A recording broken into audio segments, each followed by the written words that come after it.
Everyone, welcome to लास्टमोमेंट्युइशंस। मेरा नाम जश है और आज हम बात करेंगे एसपी के वीडियो सीरीज में सबसे इम्पोर्टेंट टॉपिक जो है आइट्रेशंस और लूपिंग के बारे में। अब जो हमने पहले के वीडियोस देखे वहां के सारे कोड्स यानी एक ही टास्क परफॉर्म करना था एक ही बार, जैसे कि सिंपल इंटरेस्ट कैलकुलेट करना हो या फिर रूट्स ऑफ क्वाड्रेटिक इक्वेशन निकालना हो या फिर ग्रेटेस्ट ऑफ थ्री नंबर्स निकालना हो। बट एक डाउट आएगा कि अगर सपोज मेरे को कोई टास्क बार बार परफॉर्म करना है यानी सेम टास्क रिपीटेटिवली परफॉर्म करना है तो वो हम कैसे करेंगे। तो ये वीडियो आपको बताएगा व्हाट इज आइट्रेशंस। सबसे पहला आइट्रेशंस यानी क्या, perform certain task many number of times, यानी अगर एक रिपीटेटिव टास्क है उसको आप बहुत बार परफॉर्म करोगे तो उसको आप आइट्रेशंस बोलते हो। और सी लैंग्वेज में आइट्रेशंस के लिए आपके पास तीन वेपन्स है, वो तीन वेपन्स है for loop, while loop and do while loop.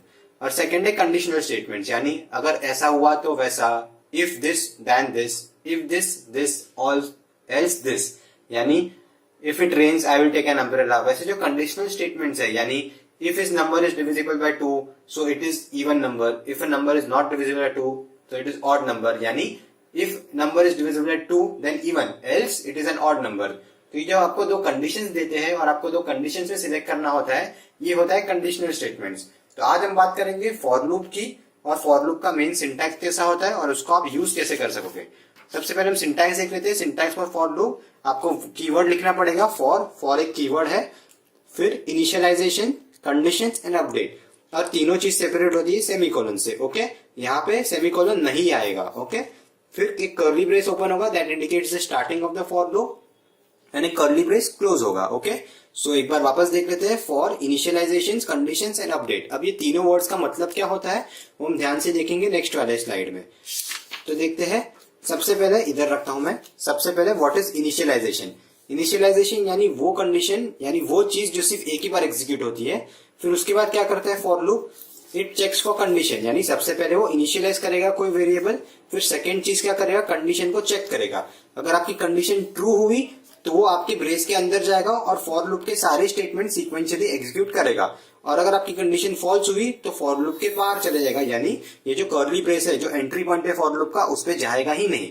फिर नेक्स्ट है, ये सारे सीक्वेंस काम करने के बाद वो इधर जब पहुंचेगा तब वो अपडेट पे जाएगा। अपडेट यानी आपका जो इनिशियलाइजेशन पे आपने कुछ इनिशियलाइज किया है उसको अपडेट करना है। जनरली फॉर लूप में अपडेट्स होता है इंक्रीमेंट, डिक्रीमेंट या तो कोई और। जनरली हम यूज करते हैं इंक्रीमेंट और डिक्रीमेंट। अगर आप आगे प्रोग्राम में आप इन डेप्थ समझ पाओगे। ओके, फिर आप वापस कंडीशन चेक करोगे, वापस देखोगे फॉर लूप एग्जीक्यूट होता है कि नहीं। तो इसको मैंने स्टेप्स के हिसाब से लिखा, आप एक बार देख सकते हो। सबसे पहला है मेरा इनिशियलाइजेशन, जो सिर्फ एक ही बार होता है, इनिशियलाइजेशन एक ही बार होगा। फिर नेक्स्ट है चेक फॉर कंडीशन, यानी अगर मेरा कंडीशन 2 है तो फॉर लूप के ब्रेसेस के अंदर जाएगा, दैट इज लूप के अंदर एंट्री मारेगा, और अगर मेरा कंडीशन फॉल्स है तो सीधा टर्मिनेट हो जाएगा। फिर अंदर के जो सारे स्टेटमेंट्स है सीक्वेंशियली एग्जीक्यूट करेगा। फिर इंक्रीमेंट, डिक्रीमेंट या अपडेट, यानी जो हमने जो अपडेट की कंडीशन डाली है, चाहे वो इंक्रीमेंट हो, डिक्रीमेंट हो या खुद अपडेट ही हो, और फिर ये सेम स्टेप्स रिपीट करेगा until the condition is true, क्योंकि अगर एक बार कंडीशन फॉल्स हो गई तो फिर लूप से बाहर। तो इसका हम एग्जाम्पल लेके देखेंगे, आपको बेटर समझ में आएगा। सपोज मेरे पास एक कोड है कि मुझे हाई 5 बार प्रिंट करना है, यानी high high high high high. Okay, अब ये मुझे 5 टाइम्स प्रिंट करना है। अब इसको मैं नॉर्मली प्रिंटफ में भी डाल सकता हूँ, बट हमें यूजिंग फॉर लूप करना है। तो मैं कैसे करूंगा, वॉइड में डिक्लेयर किया, तो सबसे पहले मैं काउंटर इनिशियलाइज करूंगा, यानी मुझे एक ऐसा बंदा चाहिए कि जो मेरा काउंट कर सके, भाई 5 बार हुआ है कि नहीं, चेक कर सके मेरा हुआ है कि नहीं। फिर वो हमेशा एक चीज की काउंट रखे कि मेरे कितनी बार हाई प्रिंट हुआ है।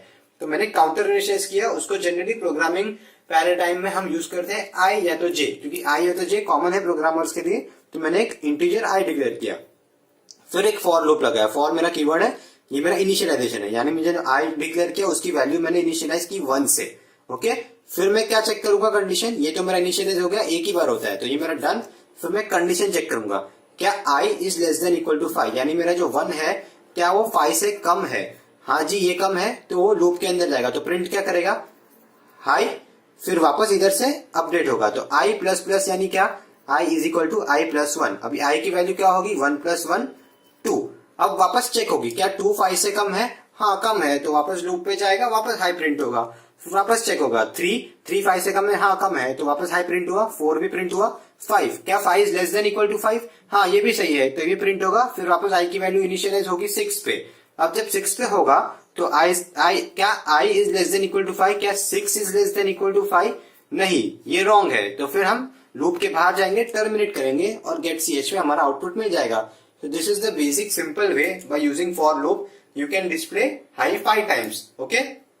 अब एक और तरीके का फॉर लूप होता है जिसको आपको इंटरव्यू में, अब इसका हम फ्लो चार्ट देख लेंगे सबसे पहले, बाद में हम फॉर लूप के बारे में देखेंगे। यानी ये करता क्या है, स्टार्ट किया, फिर उसने इनिशियलाइज किया, फिर वो ये फ्लो चार्ट यानी एक नॉर्मल लैंग्वेज डायग्रामेटिकल रिप्रेजेंटेशन। तो क्या चेक करता है कि आई ग्रेटर देन 5 है, नहीं तो प्रिंट हाई करेगा, आई को बढ़ाएगा, वापस चेक करेगा क्या आई ग्रेटर देन 5 है, नहीं तो वापस बढ़ाएगा, वापस चेक करेगा। फिर जब 6 होगा, क्या 6 ग्रेटर देन 5 है, यस, तो सीधा वो प्रोग्राम के बाहर निकल जाएगा, that is it indicate stop. तो ये रहा मेरा कोड और ये रहा मेरा flow chart which indicates how to basic for loop to print hi 5 times. अब एक और तरीके का फॉर लूप होता है जिसको हम बोलते हैं infinite for loop. Infinite for loop यानी एक बार वो लूप पे घुस गया तो लूप के बाहर निकल ही नहीं पाएगा, वो इनफाइनाइटली रन करेगा। तो अब अगर इनफाइनाइट फॉर लूप आपको रन करना है तो उसका हम कोड देखते हैं। ये आपको इंटरव्यू में पूछा जाएगा, how to write an infinite for loop. Okay, तो वो कोड कैसा होता है। इनफाइनाइट फॉर लूप यानी क्या, एक ऐसा फॉर लूप जो कभी टर्मिनेट ही नहीं होता, यानी वो कभी एंड ही नहीं करेगा। तो मैंने फॉर लिखा और फिर 2 सेमीकोलन डाल दिए, यानी मैंने जो इनिशियलाइजेशन था वो नहीं डाला और जो मेरी कंडीशंस थी वो भी नहीं डाली, यानी नो इनिशियलाइजेशन नो कंडीशन। अब अगर मैंने कोई इनिशियलाइजेशन ही नहीं डाला और मैंने कोई कंडीशन ही नहीं डाला है तो फॉर का जो अंदर का वैल्यू है वो क्या अज्यूम करेगा कि भाई इट इज ऑलवेज ट्रू। अगर इट इज ऑलवेज ट्रू तो हमेशा लूप के अंदर चला जाएगा, और हमेशा लूप के अंदर चला जाएगा तो वो इट विल कंटिन्यूअसली एग्जीक्यूट। तो मतलब एक बार लूप के अंदर चला गया, फिर क्या कंडीशन भी ट्रू है तो कंटिन्यूअसली एग्जीक्यूट करता ही जाएगा। हमने देखा था कि भाई जब फॉर लूप के बाहर निकलने के लिए एक टर्मिनेशन कंडीशन होनी चाहिए, यानी कुछ तो फॉल्स होना चाहिए तो ये फॉर लूप के बाहर निकलेगा। बट यहाँ तो क्या प्रॉब्लम हो रहा है कि एक बार भाई अगर ट्रू हो गया तो कभी फॉल्स हो ही नहीं सकता है। तो this will run infinitely, hence it is called as an infinite for loop. तो आज हमने देखा एक सिंपल सा प्रोग्राम फॉर लूप के बारे में। हम आगे के वीडियोस में देखेंगे फॉर लूप को यूज कैसे करके फॉर लूप में डिफरेंट डिफरेंट प्रोग्राम्स देखेंगे, डिफरेंट अप्रोच देखेंगे, फॉर लूप को कैसे कैसे सॉल्व करेंगे फिर। So thank you for watching this video. अगर आपको ये वीडियो पसंद आए तो आप लाइक करें, सब्सक्राइब करें, और आपको कोई भी डाउट हो फॉर लूप में तो आप जरूर कमेंट करना, रिप्लाई आ जाएगा। Okay, so thank you for watching this video.